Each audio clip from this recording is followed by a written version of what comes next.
Welcome back to this week's episode of Unlocked. This is going to be a little bit different. I have Hannah Walsh on. Thank you for coming. Thank you. So this week's episode is definitely very different. You guys always love the episodes to where we're updating you on mom and dad and just everything going on in the system, how broken it is. And Hannah's husband, Patrick, is actually there with my dad. So, yes, he is. How long has Patrick been there? So he checked in on April 3rd last year. So he's been there almost 16 months. Okay. And dad got there January. So dad had a little, a little experience before Patrick got there. Yeah. But Patrick y'all aren't ready for this either. Patrick, well, I say Patrick, Hannah's the one who had them.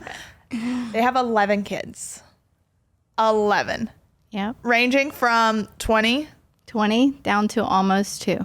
That is crazy. Okay, what are all their ages? So the oldest is 20, and then there's 17, 16, 14, 12, 11, 9, 7, 5, 3, and almost 2.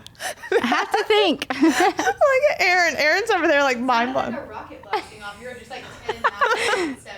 Yeah, there's not every number, but yeah.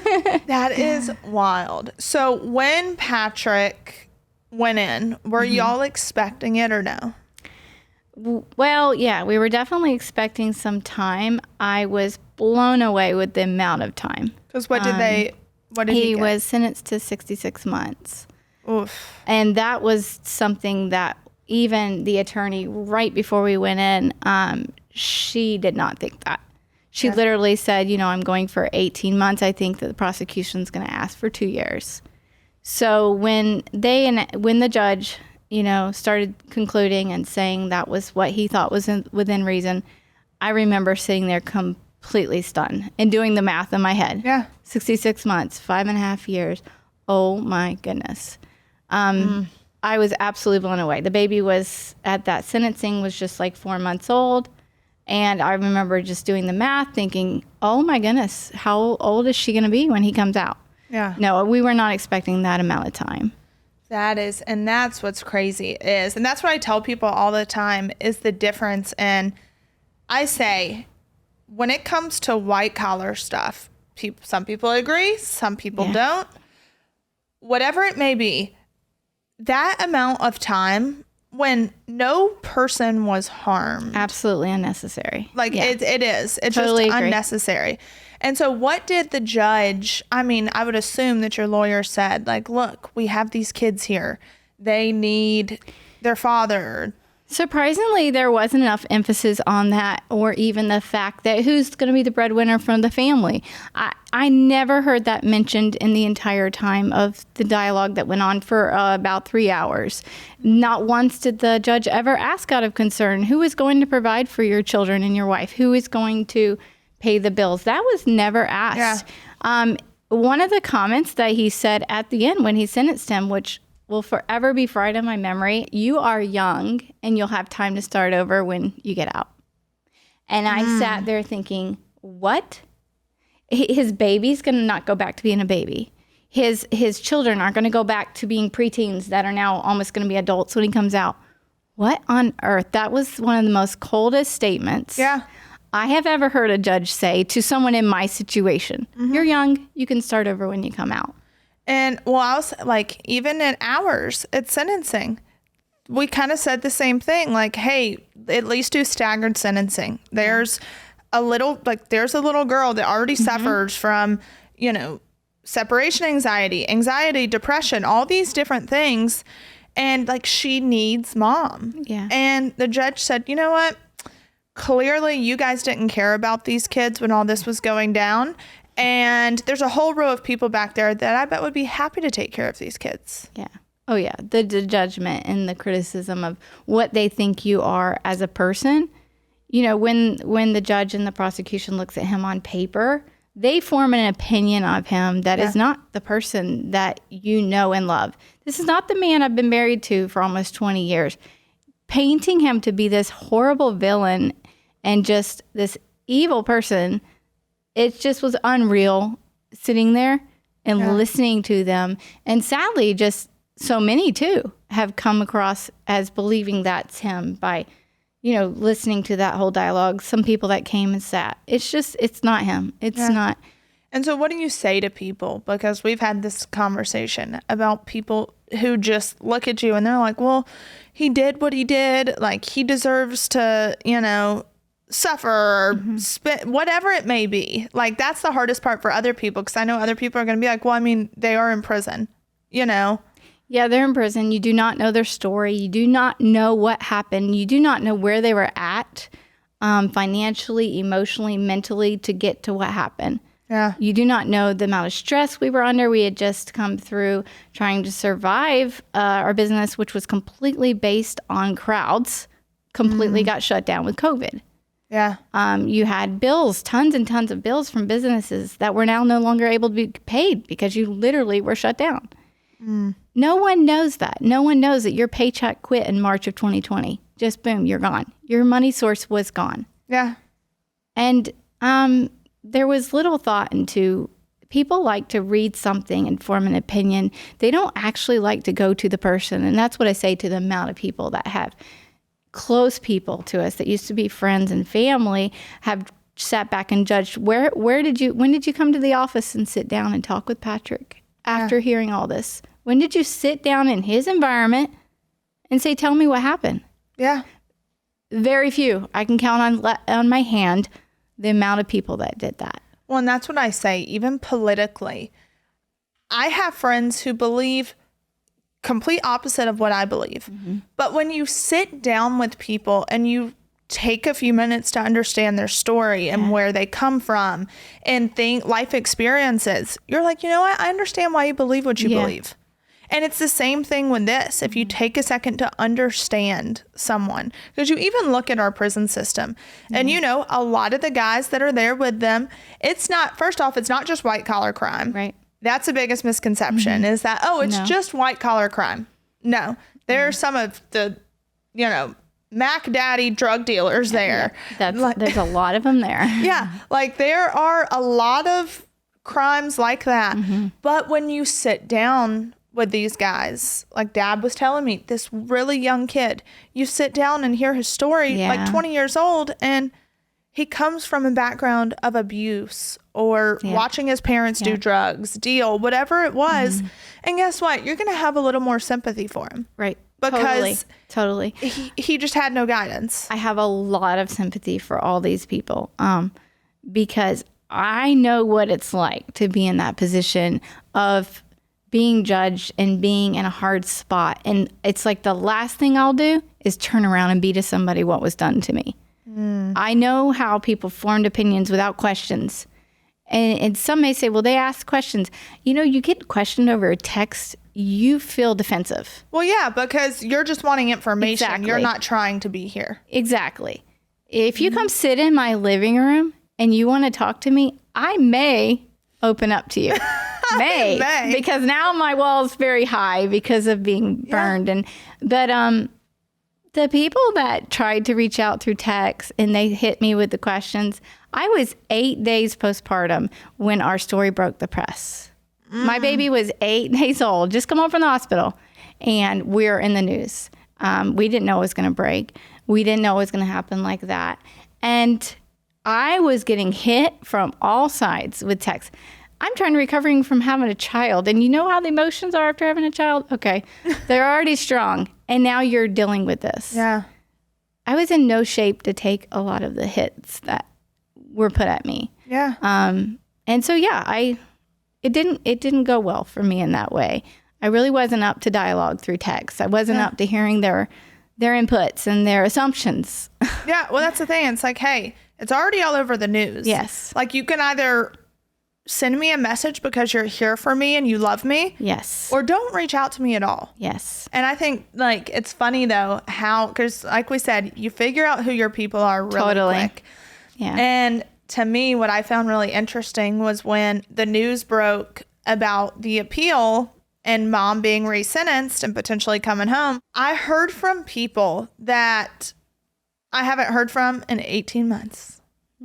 Like, that haven't checked in on us, who, or maybe did, like, at the very beginning, and then just, like, went MIA. And when I got those messages, I kind of was like, this is funny. Like, I'll feel the same way sometimes. I'll see somebody reach out because of something, and I'm just like, come on. Yeah. And so Patrick's been there 18 months. And About 16, almost 16. Okay. I guess Dad's been there like 18, 19. Yeah. And so one of the things that I've spoken about on the podcast religiously is just conditions and what goes on in these places. And people love to say, oh my God, he's at like Camp Cupcake. Like the cushy prison, I've seen it called online. The cushy prison, and there's swimming, and there's like golf or something. I'm like, what are you talking about? We go there. Yeah, like unfortunately. I 100% know what's there. Yeah, and where we're at is the nicest part of the whole prison. It for sure is. It's the visitation room. But even there, you look up at the ceiling. Oh, yeah. And you see nothing but just watermarks. Well, I've been in the bathroom before when the rain's coming through the roof. Yeah. It was pouring rain one time and it was leaking. They had to put a bucket in there. Yeah. It's not, there's nothing about the prison that is prestigious or nice. No. And that's the biggest misconception. And when people come at me and they'll say, they're in prison. What do you expect? Yes. Well, we expect. They're still humans. Exactly. They're still human beings. And what's so tough is you have it on both sides, left, right. Like, this is not a Democrat Republican issue at all. It is, you have people who just don't care. And then you have people who are so pro-life, and you're like, but wait. Yeah, you're pro-life. Where does it end? Yeah, you're pro-life, but clearly you just decided that was going to end once the child was born. Yeah. Like, and it's not going to go through. That's true. Till God calls them home. And it's so frustrating to me because the BOP came out and called me a liar for all intents and purposes. Tabloids, whatever news sources asked them for a comment. Multiple times they came out and said that, like, this is not accurate. That the inmates have very nutritious meals, and that, like, basically everything's running as it should. And it made me so mad that I finally came out and said, you should be very careful of whom you call a liar when I have the documentation to back it up. Right. Because, like, at this point, I've got the Office of Inspector General looking at my LinkedIn page. Like, I just saw that last week. Yeah, and I was like, oh, this is interesting. But I can see who looks at it, and that was one of them. And so when it comes to the conditions of the black mold, the bugs in food, like, what has been Patrick's experience? So he's not had great food experience. He's had times where he's actually gotten sick after eating a meal. Yeah. And he's like, well, the rumor is it was expired or it was not cooked or, Yeah. He's learned to live off of commissary, and that's what he does. Yeah. And he buys tuna and probably eats way too much tuna. Yeah. He said he's had people tell him, you shouldn't consume that much tuna in a week. But that's what he'll do because he won't go to dinner. Yeah. Because he knows it's not going to be good or it's not going to set well. So he'll stay back and eat a tuna. But he dropped a lot of weight, and it was pretty obvious to me that he wasn't getting enough nutrition by the way he looked after being in there. And that's my concern is always just the long-term health, right? We want him to come home, but then we want him to live after they come home. Yeah. And it is my concern that how will that look? You've been exposed to things, you've eaten things for now years. That affects your health long term. Well, it does. And that's what I now know multiple men who are getting out. And I have instructed every single one of them, go to a specialist, have the mold levels checked in your body. See, because they can tell you, as soon as you get out, they can tell you if your mold numbers are outrageous. They can tell you all the things you've been exposed to, because I've said this is going to be another Camp Lejeune lawsuit against the BOP or FPC Pensacola. All of it would be great. And because it's crazy. Like, I have had people who work there, like, at the facility. Send me photos and the environmental reports, all this crazy stuff. And what's wild is they think I'm getting information. We know this. They think I'm getting information from like the guys there. And I'm like, little do you know, it's people that you employ that are sending it. And everything for the past few months, ever since Dad did that News Nation interview, it's been up in arms. Yep. You know that. And Patrick was sent. Well, first off, Patrick is part of the RDAP program. Yes. So explain what that is, because I've spoken about that a lot. And Prophet and Ramsey and all these people that run these programs, how broken it is. Yeah, so that's a pretty intense program. It's 9 months. He started it in February, and it takes a lot of time off your sentence. So he, it's something that a lot of people are able to do, but it's a pretty intense program. You move into a different dorm because of that program. So he was in a whole different place. He gets set up in a different place. There's a lot more rules, restrictions. It's a lot more intense. It's supposed to be a rehabilitation program. It is supposed to be to help you. Yeah. Yes, become a better person. If you're struggling in areas, it helps you. But it's definitely doesn't seem to be all that it's been what it should be. Yeah. So is Patrick becoming a better person because he's in that program, or is it? So he's always a type that is willing to learn from anything. Yeah. So he is very humble, and he will take he's been through crazy accusations and everything since going to that program. And he always looks at it with humility. He will always send me tell me that, well, I can get better at this. They're probably right on this. Yeah. I could probably get better at this, but it's definitely a lot on that I worry about is the mental level that they do run on you, because some of the things that they are hard on, it's like there's nothing wrong with that. That's just who you are. They kind of nitpick and belittle. Yeah. There's a lot of belittling. In a program that's supposed to strengthen you. Yeah, empower you.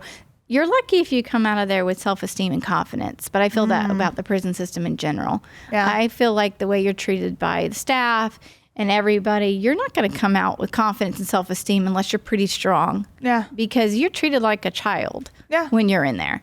And obviously I've spoken about just abuse that goes on in that program. There was a young kid who got waterboarded at the direction of the doctors who run the program. And so when it comes to the abuse side of things, what has Patrick experienced there? He's definitely seen it. He's definitely watched it happen. He has tried to stay clear of letting it affect him, but it's definitely there. Yeah. There's no getting around it. Everything they say that they stand for in the program is not what they're showing. Yeah. Apartments.com has more rental listings than anywhere else, so finding the perfect place is easier than ever, and so is finally moving in together. Just the two of you, it's a big step, I know. Lots of new responsibilities, lots of adjustments. Most likely, they'll wake you up at odd hours to go to the bathroom, and you'll most definitely find yourself in trouble coming home late for dinner. They might even unroll all your toilet paper next time. It's just what happens when you two find a new place together. But you're not doing it because you feel like it. No, you're doing it because you love them, because they're family. And that's why Apartments.com has the most pet-friendly rental listings on the internet, so that you and your furry family can find the perfect new place together. Apartments.com, the place to find a pet-friendly place. If you followed me for a while, then you know I absolutely love food. I just do. All my friends do. We cook, we grill out. One of the things I love most is bread. It is just my go-to. I mean, let's face it, it's a comfort food. But just because it's summer, it doesn't mean that you have to cut out all the carb-heavy foods that you love. Hero Bread actually reinvented the bread and buns that make summer so great. Fluffy, delicious flavor and texture with no net carbs, 0 grams of sugar, and fewer calories. Plus, protein and fiber. And now you can try their sweet melt-in-your-mouth Hawaiian rolls for guilt-free summer sliders. Guys, this has been a game changer for me. I want to enjoy food, but I also want to be a little healthier. I need to get that protein in, less carbs, and Hero Bread is the way to go. You can get enough fiber, cut down on sugar, and add more protein just by consuming their bread. It is absolutely amazing. All your favorites, no consequences or compromises. 0 to 1 grams of net carbs, 0 grams of sugar, and high in fiber. Delicious and flavorful. The soft, fluffy experience you love when enjoying a juicy hot dog, refreshing BLT, or mouth-watering cheeseburger. Something for every craving, including sliced bread loaves, buns, and tortillas. Mouth-watering limited edition bakes like the popular 2-gram net carb Hero croissant. Keep the carbs out of summer without compromising flavor with Hero Bread. Get 10% off your order at hero.co and use code UNLOCKED at checkout. That's unlocked at hero.co. Obviously, there's a lot, we know, even in visitation, Dad talks to everyone. Dad talks to everyone. He does. And it's enjoyable. First off, we're all there together. And you become family with these people. It's a weird... Exactly. You want to be able to talk to that person. Your husband lives with that person. Yeah. 24 hours a day, they're together. Yep. The families kind of want to meet, get to know each other. Exactly. It's the strangest phenomenon that you can't talk to the other people when your husbands are literally living together. Exactly. And Chloe talks to your kids all the time. Yeah. All the time. They'll FaceTime. They'll talk.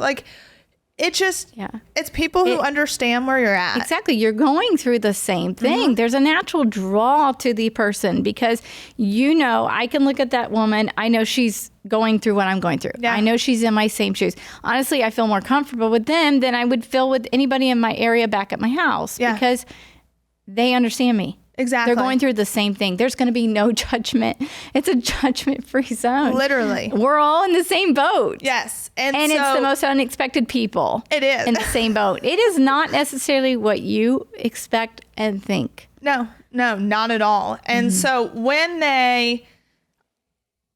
all this stuff started coming out and then they would see us talking or Dad and Patrick talking on a day-to-day basis, what was the backlash that Patrick experienced? Yeah, definitely there's something going on. Do not, stay away from him. And when you say that, stay away from Todd. Yeah. Yeah. Yeah. And this was people working there. Yes.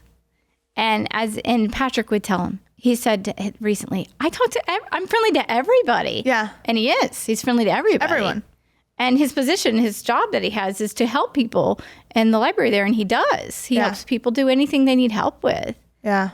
So he's friendly to everyone. He's not at all, he's not a person that has respect for someone over another one. He is friendly with just everybody. And so it was bizarre that he can talk to your dad, but he can talk to everybody else, but he can't talk to him. And it was under the thing of don't talk to him. Stay away from him. He talks to everybody. Yeah. And recently he was sent to county jail. And for people that don't understand, to go from where they're at to go to county is very different because you're actually it's a step back. Yeah. It's a demotion, if you want to call it that. Yeah. They're in federal prison. Going to a county jail is something that would be sent to a state prison. Yeah.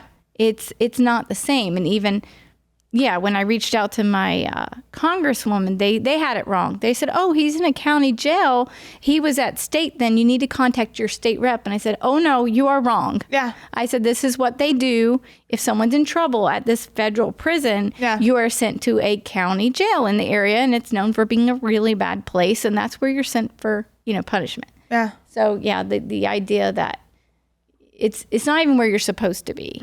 But that's their choice of punishment there. Yeah. And because you go to county when you're in trouble, what was Patrick actually in trouble for? Well, they were trying to accuse him of being a voice to Todd.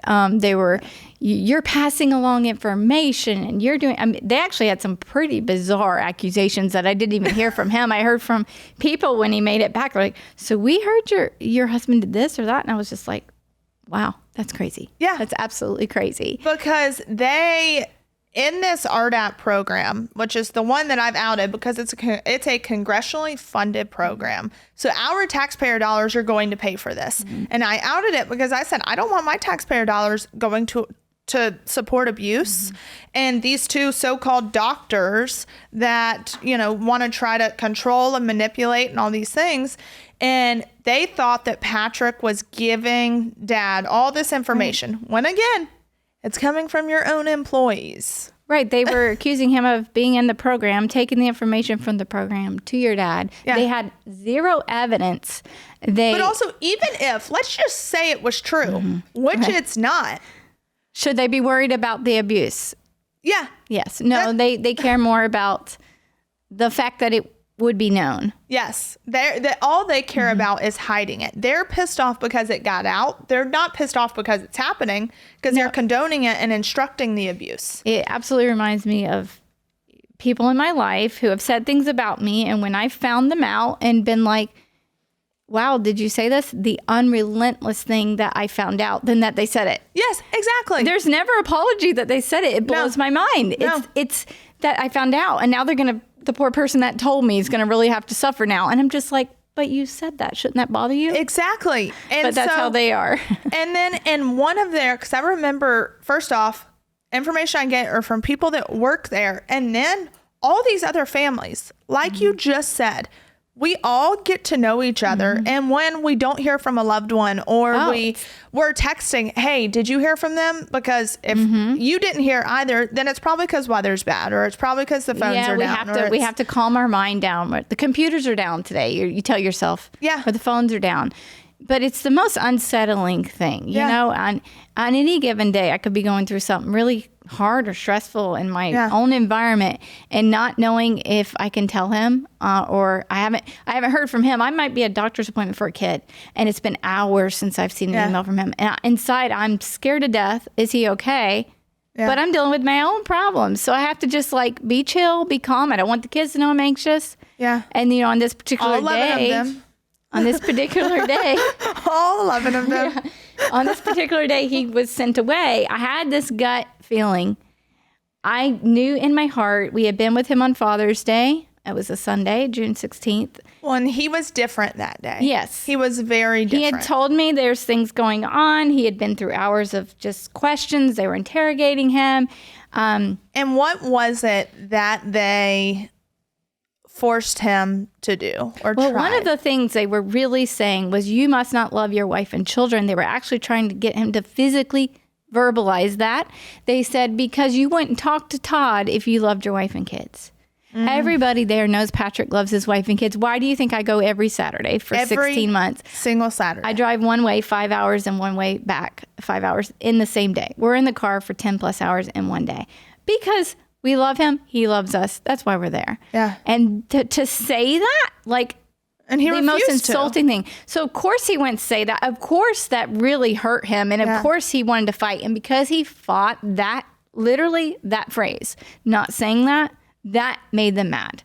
When they couldn't break him on the first one, getting him to say that, which they didn't know who they were dealing with. He will never deny his love for his family. That made them mad. And that led to, because he's told me, he's like, I think if they would have gotten me to say something stupid like that, they probably would have calmed down. But he wouldn't say that. And then it led to confession. They want you to confess to this, and that. You've done this for him. You're doing this. You're all these things. And he was like, show me the evidence. Show me the proof. They had none. Yeah. They searched his locker. They did everything. I knew that Sunday we were feeling on edge. We were feeling like something was about to happen. Yeah. And then that Monday. Well, in a sense, he was broken. Yes. That day. He was definitely, he knew that night he was supposed to go sit in a room and they were supposed to all come before him one by one, tell him what they thought of how he was handling the program. It's a mind game. Yeah. Like, and who they does want that? to break you. They want to break you. 100%. They want to break you so that they can use you to kind of strengthen the narrative that they have. Right. Which is awful. And so it was that Monday? So Monday rolls around and I had the email in the morning and he tells me, I have a big meeting this morning with the staff and he's like, I'm just going to go in, take what they give me. I'll be humble, see what happens. And I the whole day went by. He was supposed to call me at 12:30 my time, and didn't hear from him. I had to run to an appointment with my 5-year-old. Didn't hear to him. No emails. By 2 p.m., I know, because he can't email me in the morning because of being in the program. So my first email rolls in around 1:30 to 2 p.m. No emails. And then you and I my were texting. gut knew something was wrong. I knew in my heart. I knew in my heart. So I got in the car from the appointment. I was feeling a little emotional, and I'm pretty much the person that doesn't do that. No, you're like as calm as can be. I just have had to stay strong, and so I do. And I remember starting to cry, and my 5-year-old says, "What's wrong?" And I immediately got my act together. I was like, nothing's wrong. We're good. Yeah. But so then that's when I was reaching out. I said, something's wrong. I know something's wrong. My mind was saying, they've done him dirty. Yeah. And I was like, they've done him dirty. They've shipped him off to Santa Rosa. And then when I got confirmation on that, it was the most sunken, helpless feeling. Yeah. Because I was just like, wow, where can you go in this world and have your loved one moved from a location he's been at that time for 15 months to a new place with there's no courtesy call. There's no notification. No. I'm not hearing it from him. Even if your loved one were to go to the hospital because of an emergency, you're not notified. No. For people that are listening and wondering what rights we have or our loved ones have. No rights. Once you're in there, your rights are gone. Yeah. They give you absolutely no rights. I mean, you could be dying. Absolutely. And your loved one not be notified. And that's why part of us, like, we all create these relationships with each other because if something happens to Patrick or my dad or whatever, at least our loved ones can get on the phone with their loved ones and say, hey, please let so-and-so know that, like, something happened. Right. I had to find out that he was moved from someone else. Yeah. I'm not going to find out from the BOP. No. But someone else is going to notify me that he's not there anymore. And, that night I was hearing from all kinds of spouses. Yeah. Like, oh my goodness, what has happened? Yeah. I'm like, you tell me. Exactly. That's what I'm saying. Because how long my husband. How long was he there in county? He was almost there 3 weeks. That is and it was wild. That night when he called me, when he finally got his collect call, he was a very different person. Yeah. He's always strong, but that night he just sounded so sad. Just kind of like they did him dirty. They took advantage of him. They got what they wanted. They moved him out of there. He told me he had been held all morning in questioning and had been given no drink, no food. So not only are they mentally getting to you by accusing you of things, by making up absolute bogus. Trying to get you to say things that are not true. You're also going through no food, no water. You're hungry. He had a throbbing headache. Yeah. They're getting you where they want you. Weak as you can be physically and weak as you can be mentally. Yeah. And so when he was there, we were messaging back and forth, and you were trying to find any person to get in contact with. The first couple of hours were just hopelessness. I didn't know what to do. Yeah. I was like, what do I do? I'm going to fight for my husband. Yeah. I'm going to 100% fight for my husband, but where do I start? And it took me a little while to get my bearings together and to figure out what to do. When I did, I was like, okay, I'm going to call a couple people. I'm going to call our attorney. I'm going to call a family member, and I'm going to kind of get a vibe on what do I do? Yeah. And I made both those calls. I didn't get through to the attorney, and I wasn't encouraged by the other phone call. It was just like, well, the BOP does their thing, and you're just going to probably have to just wait and let them decide. No. They do everything behind closed doors. That didn't work for me. That's just not not who I am. No. So what if that's how they do it? That's not how they're going to do it today. Yeah, exactly. I'm going to change things. This is my husband. He's the father of my kids. And they just took him away from where we see him every single Saturday. Yeah. And they put him in a place where I can't see him. I can't go see him there. Like, you just treaded on very bad waters. Exactly, because then you had to sit there and answer to your kids, especially the younger ones. Within hours, I had to explain to them that Daddy was not there anymore. And then it was, well, will we be able to see him? No, you will not be able to see him. And it was absolutely crushing to them. They didn't know how long it was going to go on. I didn't know how long. I started hearing things like, I'm Googling too. Yeah. Well, they can keep you there for months. They can keep you there as long as they want. Mm-hmm. And then he had been told a different thing. He had been told, well, they have nothing on you. You'll probably be back within a week. But we all know that they can do whatever they want. They can do whatever they want. And when was it that people from FPC Pensacola, employees, who was it? The captain, whoever else. When was it that they went and visited Patrick in it wasn't county? until almost a complete week later. Okay. So. And they went and visited him. They went and visited him. They kind of started it off with the same thing at first, which was they were going to try and get him to confess those things. And he was like, we're really going to do this again? Again. And they backed down. And they were like, well, you're not here for punishment. But it clearly is punishment. Clearly. He was thrown in general population with everybody. Okay, Yeah. He had come from a prison where you're in a federal prison. It's quite a bit different going to the county jail. Yeah. Where everyone and their brother is there for whatever crime. Yeah. And the first night, he didn't get a wink of sleep. No. Because he was approached by several people. What are you here for? Yeah. And the crazy part was is when they went to visit him, now we know that I guess they're supposed to log. They're supposed to log visits. So anytime, so I guess, who was it? Was it the captain?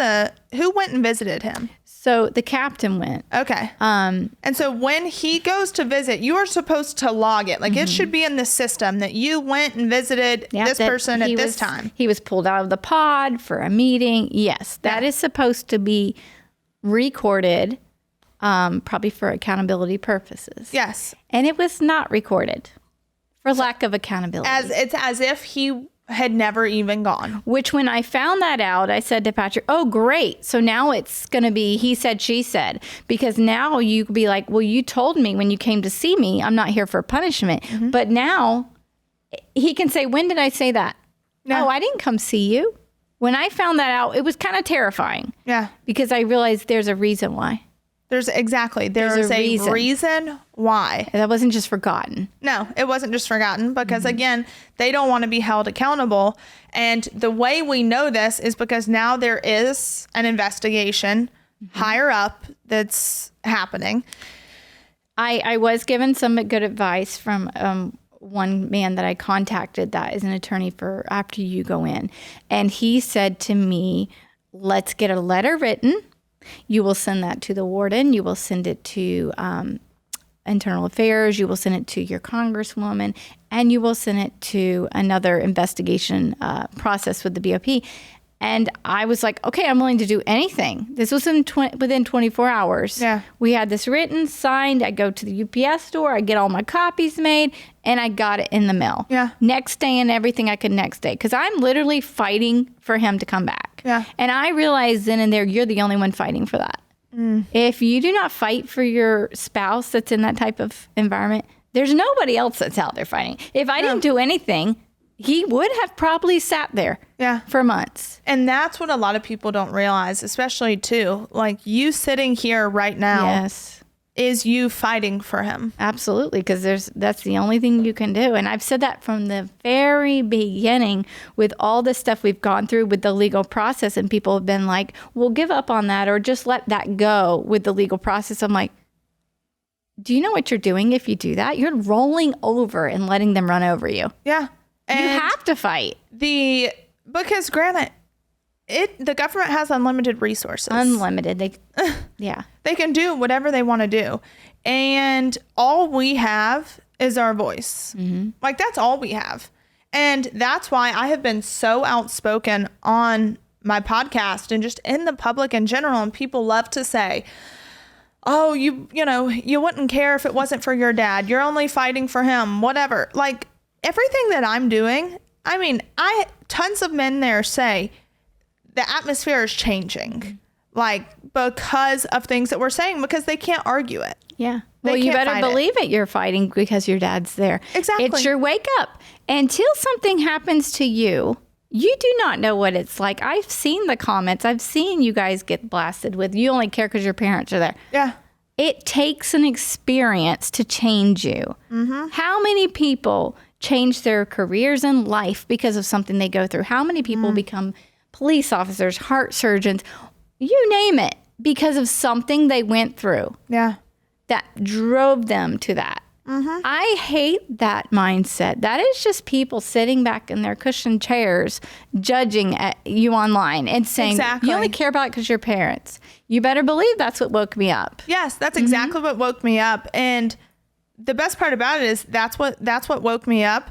But all the other people in the system are what keep you going. Exactly. When you know, like, I'm getting on a phone with a guy this afternoon that's getting ready to go to prison to talk to he and his You wife. can give him so much wisdom that he doesn't know. Exactly. To help people and to help further them. And it is heartbreaking to see how broken our system is. And we're not asking, I tell people all the time, I'm like, we're not asking for a 4 seasons. Like, we're really not. No. We're just asking for food that The basics. the basics, food, and not food. Literally, the meat that they consume says not for human consumption, like on the packaging. Like, they're consuming that. Expired food. I mean, there are buildings that have been condemned. And sadly, though, so many people out there think they deserve that. That's what they deserve. Well, that's prison.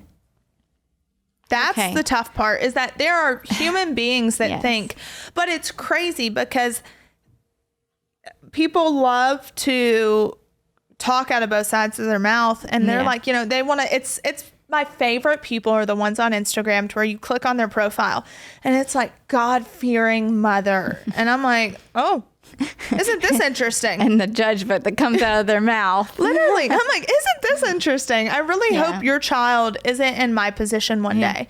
it's And true. even if all these people did what you say they did, learn to have grace and understanding. There still needs to be a human side to it, a humanity. Exactly. This isn't a third world country. No. And sadly the crimes for money, it's unbelievable. If the money is owed, then why aren't they working as hard as they can to pay them back? Yep. Sitting in prison, making sure you shut down all their businesses, take their costing homes. taxpayers. Exactly. Take their homes. Shutting their businesses down means also their employees lost their jobs. So it's a catapult, the effect is trickled down.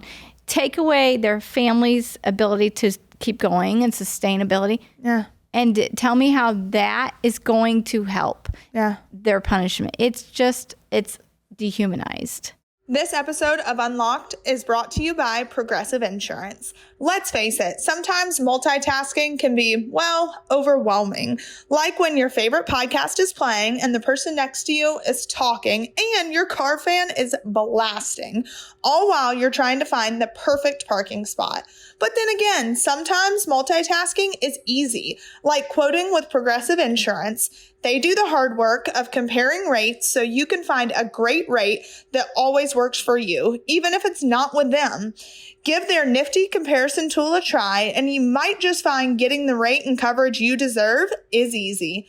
All you need to do is visit Progressive's website to get a quote with all the coverages you want, like comprehensive and collision coverage or personal injury protection. Then you'll see Progressive's direct rate, and their tool will provide options from other companies all lined up and ready to compare, so it's simple to choose the rate and coverages that you like. Press play on comparing auto rates. Quote at progressive.com and join the over 28 million drivers who trust Progressive. Progressive Casualty Insurance Company and affiliates. Price and coverage match limited by state law. For you, what does it mean for you and your family to have an advocate like Savannah, and how has that changed the trajectory of like your hope for your husband? It means a lot. I'm not the type to try to use someone, to try to take advantage of their platform, to try to get in a way with someone. So having this without me at all trying. In fact, I was like, no. When she asked me, I said, I typed out a big response and then erased it. Because I was like, who am I? I'm a nobody. I'm someone that hates attention. I hate being on the center of anything.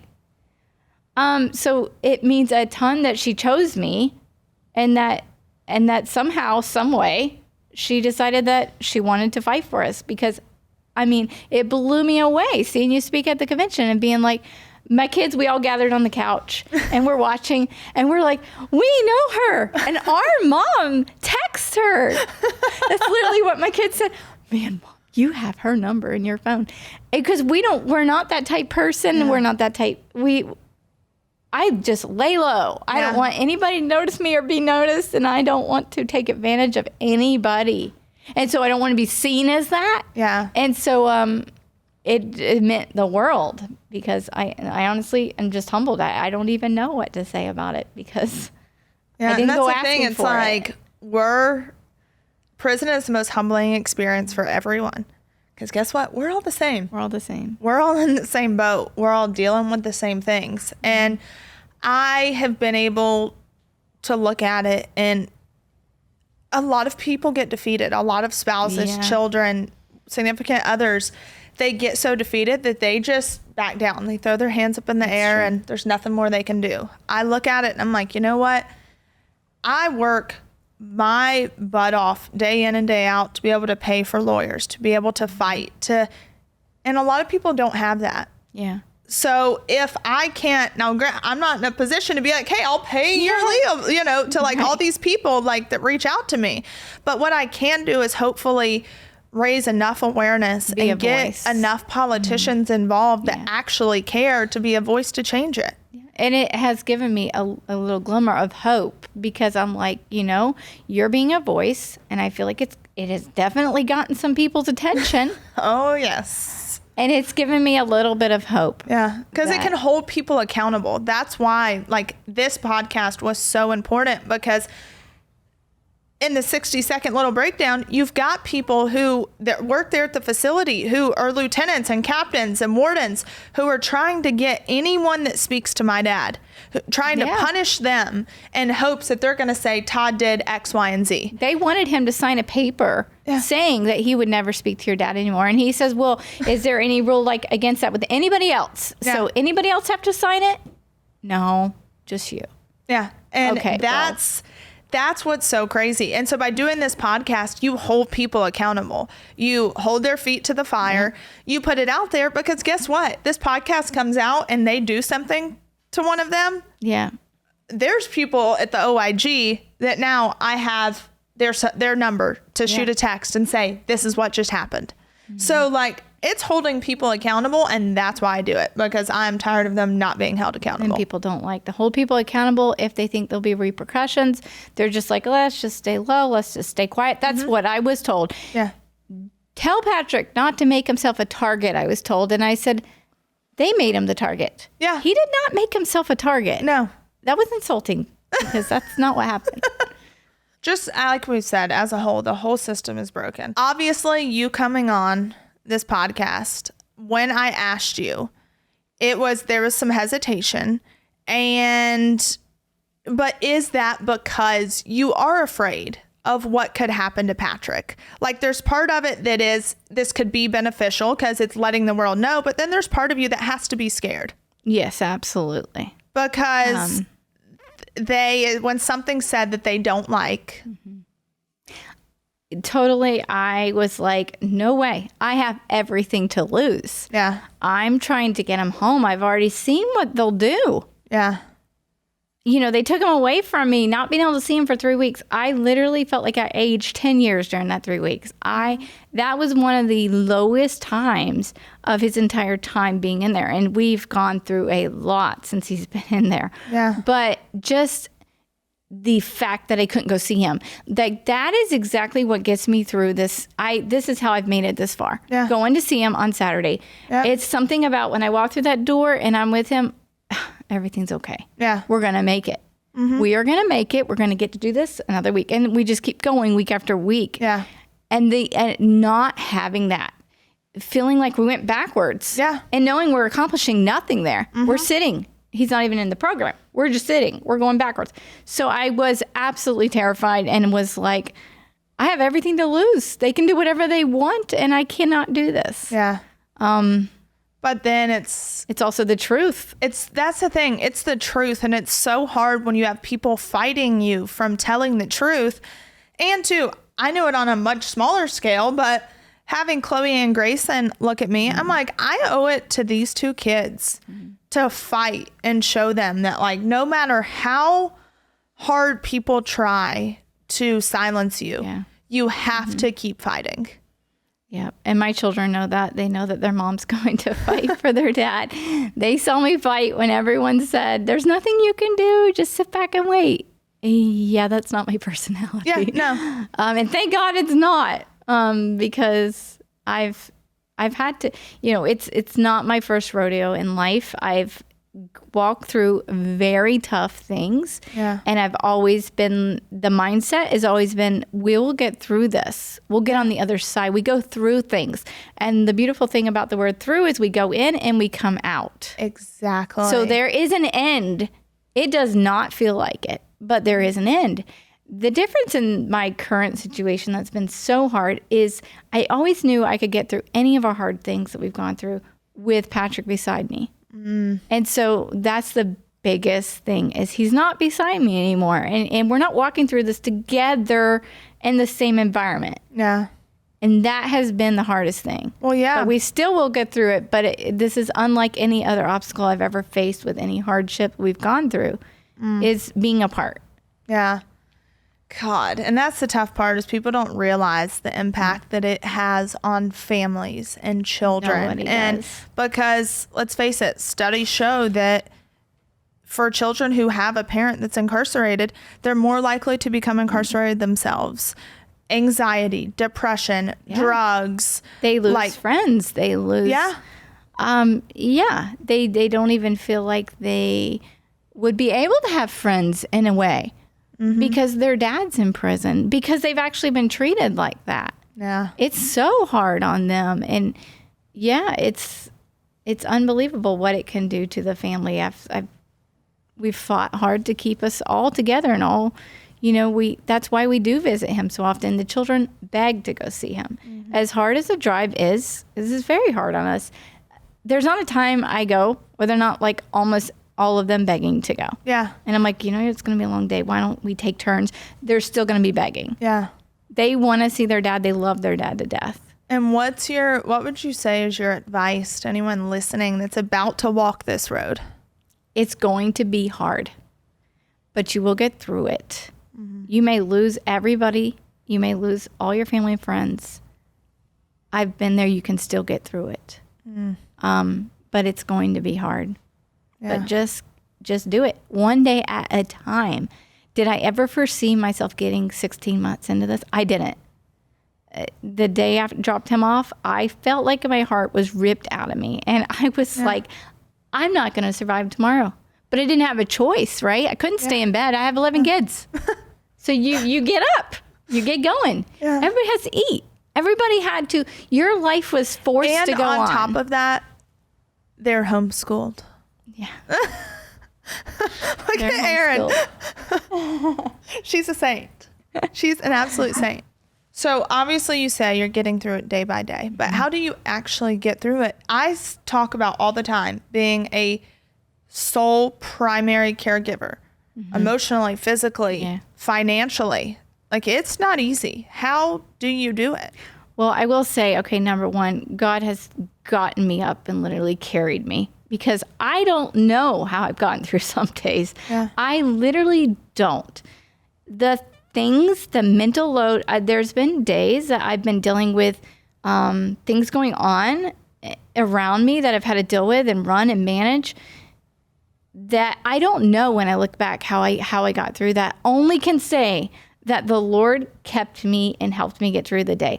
I have had such hard times of just... For me, it's like, I got to keep going. I can't stop. The mental load, the physical load, the business load. We started out with a way to live after he was gone. He had, set it up to work for me as a means of income, and that fell apart within Because the months. government, yeah. Within months of him leaving, all the things that were planned to give me a means of survival, it fell apart. And I was left with figuring out, how are we going to do this? And how are we going to make it every month? Much to everyone's, that's not what they thought. People around me don't think that. Family, friends don't think that. They think we had it. They think we're living off of it. Yeah. No, it's not been there. And it's been surviving every day, sometimes every day. There has been days where I didn't know how we were going to pay the power bill. And I didn't know how we were going to get groceries. And even recently, I wanted to go see Patrick, and I looked at my account and I was like, yikes, I don't have enough money for the gas because it's expensive to go up there and back in a day. 10 hours. Mm-hmm. Is really, realistically, it cost me about $350 on a Saturday. And that's not then going in, you have to have all your money for the vending machines, right? Yeah. Because we're there for hours and there's nothing to eat and drink but vending machines. Yeah. Well, if I bring 7 or 8 kids, you have to go in with about $45 cash. Well, and the vending machines just for, they've upped the prices. They upped their prices. Isn't so just for a soda, it's $2.50, I think? Yeah, $2.25. Yeah. They went up, which was just like such a blessing. Yeah. And so we're already, there not eating, and now they up the price. Yeah. And that day in particular, I remember he had just gotten back to the prison. So I'm just dying to go see him. I don't know how I'm going to do it. And my mail came late that day. It always comes at 1:30. It came at 5:30. It was on a Friday. And there was a check. And someone sent me a check. They wrote this check before I even knew the condition that I was going to be in on that day. And it was enough for me to keep going. It was once again like, we can keep going. We can do this. I literally went from, I don't even have enough money to go put the gas in the car to we can go tomorrow and we can breathe and I can send Patrick money for commissary because he needed to go to commissary and he won't ask me for the money because he knows how much I'm struggling just to take care of the kids. But I knew that he doesn't even have money to get the basics that he needs, which I feel horrible about when I don't have it to give. And so God has provided when every time that something has happened where I don't know, we're at the point where I don't know. I throw my hands up. I don't know what we're going to do. There's nothing I have to sell anymore. I sold the items that we could really, benefit. It's something God has had happened. It's a bizarre miracle, and we've had the money to keep going. And it has happened enough times that my kids, my older ones that understand how bad it's gotten on certain days, are like, that day that happened and that we opened the mail and there was a check and it was 5:30 and I Googled and the bank closed at 6. You had to have just My son was probably like, Mom, he hands me the check and his words were, Mom, another chapter for your book. Because they tell me all the time, you've got to write a book on our life. It's been one amazing ride. And I was like, you don't even know. Like it was just, and I got in his truck and I flew down to the bank and it was 5:50 when I pull up, drop the check in, and the lady says, do you want this for deposit? I said, yes, ma'am. And if I can get some of it back, because I know that if I deposit that, it's not going to clear. I need it for in the morning, Yeah. And she says, well, let me look at your account. And I thought, oh, no. Oh, no. When she said that, I was like, I'm screwed. Oh, no. And she says, okay, I can give you some of it back. She gave me enough back to do what I wanted to do that weekend, which was go see Patrick and be with him and be able to get groceries and all the things. So, we've seen miracles, and it's not my first experience with that. We have had miracles throughout our life. If I've ever wondered if God was real, I know he's real. I wouldn't be sitting here where I'm at right now if he wasn't real. Yeah. Because there's no way to make it through the things that I've gone through. It's not humanly possible. And so still have a head on your shoulders. Yeah. And heck, I feel like we could talk forever. But that was the thing that I was going to ask you. Throughout all of this, when it comes to your faith, like you guys are very, Patrick always used to bring a Bible into visitation. Yeah, till they told him he can't anymore. I guess they're afraid he's going to put something in it. Yeah. All of a sudden, he's not allowed to bring a Bible. Literally not allowed to bring a Bible to pray or read with your kids. And he wanted to do that because we typically had devotions every evening. Yeah. And we all sit around and he would read to us from the Bible and we'd study something. So we tried to do that when we could there to bring that back for the kids. I tried to continue at home, but I sure would rather him do it. But that's been, quit. And so throughout this whole thing, you have to have had moments to where you were so angry at God. I have had really, really low and hard moments. Why is this happening? Where are you?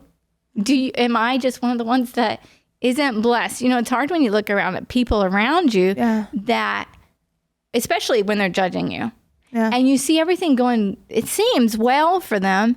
And you're like, where is it for me, Yeah. I've been hurt probably more through the Christianity I've witnessed through the people than I've actually I've not been hurt by God. Yeah. The Lord he has not let me down. He has been there for me when I think he's not, he has, and he shows me that because I got through that day. When I didn't know where he was there. Yeah. It's the Christianity and it's what I've witnessed through the people that claim to be his, the lack of love they've had, the harshness, the judgment, the disconnect. They're so disconnected from my reality. Mm-hmm. That has hurt me, but he has not hurt me. And he's never abandoned me. He's never let me down. And for sure have I wondered, where are you? What is going on? I have everything happening and now this. Even when he went to the jail recently, it was like, man, we've literally not had one thing go right since he went in. He applied for a 2-point reduction. He didn't even technically get denied. He just the judge never answered back. And everybody says, oh, you always get that. I mean, there's no reason why you shouldn't get it. Yeah. And I said, well, if there's a reason that you won't, you won't, because that's how it goes with us. I like to say, if I didn't have bad luck, I'd have no luck at all. Like that's our journey has been like, if it can go wrong, it goes wrong. Yes, exactly. And it's not good because it's bad when you form that in your head, because then you expect nothing better. Like a win. But then I'm not surprised when it goes wrong and people say, you can't say that. Like, you can't say it's going to go wrong. Well, I just know my reality. Yeah. Sorry. Hate to be a Debbie Downer, but this is what's going to happen if it could go wrong. When my son was a baby and he was born with heart problems, all the things that others were doing well on, he was doing, like the hospital stay that could be 6 to 7 days was going to be 14 to 15 days for him. It's kind of been a process for me, is learning patience and learning how to get through it when it's not going to go according to textbook or according to how everyone says. Yeah. Because if it can go wrong, it goes wrong. And that was another thing too. And then we'll wrap up, guys, I promise. But your son who has the heart defect, Patrick applied for a compassionate release. Yes. At one point. And for people that don't know, compassionate release is just something you can apply for. Like, you've served time, but you have a loved one that, has passed away or that's ill and you just need to get home to help take care of them. What was that story? So, my son's situation is a permanent situation. He will never be, he was born with half of a heart and he's going to always be in this predicament. And so the thought process was that you actually are eligible to apply for this because you have a child with a lifelong condition. So this was fall of last year. We applied for that. And I remember when the attorney called me to write up paperwork and he was asking me about my situation, my conditions, and do you have support? The questions that they needed to know to write up this paperwork. He says to me, you don't sound very optimistic that this could work. And I said, what we were just speaking of, well, because kind of how my life has gone. Yeah. If it's going to go wrong or if it's not going to work, if it worked for everybody, it's probably not going to work for this. Yeah. And he was like, well, for once, I'm more optimistic about this than my client. He said, normally my clients are pretty optimistic that it can work, and I have to calm him down and be like, truth is, it may not. And so I told him, and he was like, well, I'm optimistic for you. No. I was not. I knew, honestly, how that judge acted. Brandon was never a consideration during the whole trial. He didn't bring that up as even a issue to discuss. So I just knew we've gotten turned down. There's been no compassion. This is going to be once again the same. And it was. So I wasn't disappointed. I got what I expected. And the warden was the one that denied it. So correct? the warden denied it immediately. And so then you go to the judge with it. You take it to the judge. And we were told, well, the warden denying it is expected. Like, supposedly at that time, she hadn't granted any. And there are a lot of wardens who do grant it. There are some. Apparently there are. But in this situation, this warden has not granted any of them. And it causes you to take a step back and think, like, these are the people running our system. Mm-hmm. Like, how do you, first off, zero compassion. Yeah. Like, no grace for anyone, no understanding. We don't have, there aren't many wardens that go in to these places and sit down and talk to these men and women and try to get to know them and their stories and say, like, hey, how can I better serve you? These wardens, they just show up for a paycheck and they try to cut expenses so they can get a share of the, what they saved on the back end. Like, and that's what's so crazy is it's so hard for me because you look at the people running these systems and heck, the warden at FPC Pensacola, she has the men changing tires on her car and brakes. And so they couldn't jump me when my car battery was dead. Your car, literally, the battery was dead. And these guards came out and said, well, we've got jumper cables, but technically we can't do it because it's a government vehicle. We can't jump your vehicle. Yeah. Now they did have a change of heart. Praise the Lord. And they jumped my vehicle. Yeah. But, yeah. It's just our system is so broken. And when the judge denied it, I kind of read the stuff and it made me feel sick to my stomach. One of his statements was, we haven't heard that the mom has died. And I thought, wow, how cold. So there's been no death. The mother hasn't died. So she's good. She's got the support. It was that she has the support she needs. And I thought, how does he know? How does he know if I even have support and if it's the support I need? What? Just such a disconnect. That man has never talked to me. He does not know my situation. No, these judges and they're so hardened by the system. I feel that way. And seeing these things that there is no human interaction. He's just another paper. He's just another number. That's what I said. When I just spoke at this convention, I started off by reading their inmate numbers. And I'm like, they're just a number. Yeah, there's no connection from the criminal that they're looking at on paper to the reality of the family and the life that now they have to go on to live without them. Yeah. And there's nothing that can prepare you for that. Well, all I have to say is you are doing a killer job. A killer job. I'm just trying. I do not feel that way. But I will do what I have to do to get us back together. Yeah. And that's my end goal, is he will come home one day. And there's nothing that will stop me from, standing up for him and being there for him until he comes home. See, guys, we're not all so bad after all. They're behind all of these men and women are families that suffer every single day. And that's my reminder to anyone listening or watching this is to just be human, like have a heart, try to understand people's situations and scenarios because it's not all that you read. You have like 5% of truth and then the rest is all this story that is just a lie that's been made up. Yes, the media is, a lot of these people go on and they read it and they're like, wow, that's what he did? Yeah. I wonder if there's even anything you read that he actually did. Yeah. And it's so hard to hear that from people. I did hear that from people. I can't believe to read what he did. Oh, yeah. Yeah, now you believe the media? Yeah, now you believe them. Exactly.